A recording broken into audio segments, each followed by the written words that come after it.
இன்னைக்கு நம்ம பண்ணக்கூடிய ரெசிபி என்ன பார்த்தீங்கன்னா முட்டை மிளகு வறுவல். இது வந்து சாதத்தோட மட்டும் இல்லாமல் சப்பாத்தி, இட்லி, தோசை எல்லாத்தையுமே சைட் டிஷ்ஷாக வச்சு சாப்பிட ரொம்பவே சூப்பராக இருக்கும். செய்யறது ரொம்பவே ஈஸி கூட. மனமும் சுவையும் சேனலை சப்ஸ்கிரைப் பண்ணாதவங்க சப்ஸ்கிரைப் பண்ணிட்டு பக்கத்தில் இருக்க பெல் ஐக்கானே அழுத்திக்கோங்க. அப்பதான் என்னோட வீடியோஸ் தொடர்ந்து உங்களுக்கு வரும். ஸோ இந்த ரெசிபி எப்படி செய்யறதுன்னு பார்க்கலாம் வாங்க. முட்டை மிளகு வறுவல் செய்ய ஒரு பேன்ல 2 டேபிள் ஸ்பூன் எண்ணெய் சேர்த்துக்கோங்க. இதுல சோம்பு 1/2 டீஸ்பூன், ஒரு கொத்து கறிவேப்பிலை, பெரிய வெங்காயம் 2 நீளமா நறுக்கி இதில் சேர்த்துக்கோங்க. வெங்காயம் வதங்க 1 டீஸ்பூன் உப்பு சேர்த்துக்கிறேன். இதை நல்லா வதக்கிடுங்க.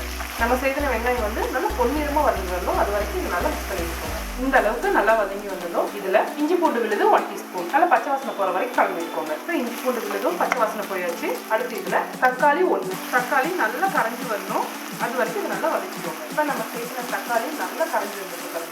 இந்த அளவுக்கு வதங்கி இருக்கணும். இப்போ இதுல மசாலா பொடிகளை சேர்க்க ஆரம்பிச்சிடலாம். அடுத்த சிம்ல வச்சுக்கோங்க. மஞ்சள் தூள் 1/4 டீஸ்பூன், மிளகாய் தூள் 1/2 டீஸ்பூன், மிளகு தூள் சேர்க்கறதுனால மிளகாய் தூள் கம்மியாக தான் சேர்த்துக்கோங்க. மல்லித்தூள் 1 டீஸ்பூன், கரம் மசாலா 1 டீஸ்பூன், சீரகத்தூள் 1/2 டீஸ்பூன் எல்லாம் சேர்த்துட்டு ஒரு தடவை நல்லா மிக்ஸ் பண்ணி விட்டுறலாம். இந்த மாதிரி லைட்டா மிக்ஸ் பண்ணதுக்கு அப்புறமா இந்த மசாலாவோட பச்சை வாசனை போறதுக்காக ஒரு டம்ளர் தண்ணி சேர்த்துக்கோங்க. ரொம்ப நிறைய தண்ணி சேர்த்துற வேண்டாம். இந்த அளவுக்கு கொஞ்சம் திக்கா சேர்த்துக்கோங்க. ரொம்ப அதிகமா தண்ணி சேர்த்துட்டீங்கன்னா அது கிரேவி மாதிரி ஆயிடும். இப்போ இது நல்லா கொதிச்சு வரட்டும். அடுப்பை ஹை ஃப்ளேமுக்கு மாற்றிக்கோங்க. இப்போ மசாலா ஓரளவு திக்காயிடுச்சு. இதுல மிளகுத்தூள் 1/2 டேபிள் ஸ்பூன் சேர்த்துட்டு லைட்டா ஒரு தடவை கலந்து விட்டுக்கோங்க.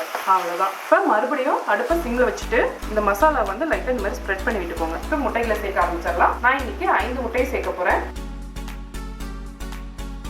இப்போ 5 முட்டைகளையும் சேர்த்தியாச்சு. முட்டை சேர்த்ததுக்கு அப்புறமா இந்த மாதிரி உடஞ்சாலும் பரவாயில்ல, ஏன்னா லாஸ்ட்டாக இதை உடச்சுதான் விட போகிறோம். இப்போ அப்படியே மூடி வச்சிடுங்க. 1 சைடு நல்லா வேகட்டும். ஒரு 3 நிமிஷத்துக்கு வேகட்டும். இப்போ ஒரு 3 நிமிஷம் ஆயிருக்கு. ஓப்பன் பண்ணலாம். முட்டைகள் வந்து 1 சைடு நல்லா வெந்திருக்கு.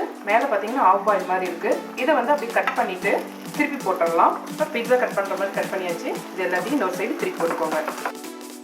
அடுப்பை இன்னும் லோ ஃப்ளேம்லேயே வச்சுக்கோங்க. மறுபடியும் மூடி வச்சிருங்க. இன்னொரு சைடும் நல்லா வேகட்டும். இப்போ ஒரு 2 நிமிஷம் வெந்தால் போதும். இப்போ கரெக்டாக 2 நிமிஷம் ஆயிடுச்சு. ஓப்பன் பண்ணி பார்க்கலாம். அதோட நல்லா எண்ணெயெல்லாம் பிரிஞ்சு சூப்பராக ரெடி ஆயிடுச்சு. இப்போ இது வந்து லைட்டாக கட் பண்ணி விட்டுக்கோங்க. நம்ம எடுத்து சாப்பிட அப்போதான் ஈஸியாக இருக்கும். ரொம்ப பொடி மாஸ் மாதிரி கட் பண்ண வேண்டாம். ஒரு 2-3 கட் பண்ணிக்கோங்க. ஃபைனலாக இதில் நறுக்கினா கொத்தமல்லியிலே தூவி விட்டுருங்க. அவ்வளோதான். இப்போ அடுப்பை ஆஃப் பண்ணிடுங்க. நல்லா அட்டகாசமான முட்டை வறுவல் ரெடி ஆயிடுச்சு. நல்லா எந்த சாதமாக இருந்தாலும் சரி, தயிர் சாதம், சாம்பார் சாதம் எல்லாத்தையுமே சைட் டிஷ்ஷாக சூப்பராக இருக்கும். அது இல்லாத இட்லி, சப்பாத்தி இதுக்கு எல்லாமே சைட் டிஷ்ஷாக தொட்டுக்கவும் நல்லா இருக்கும். கண்டிப்பாக எல்லாத்துக்குமே ரொம்ப பிடிக்கும். ட்ரை பண்ணி பாருங்க.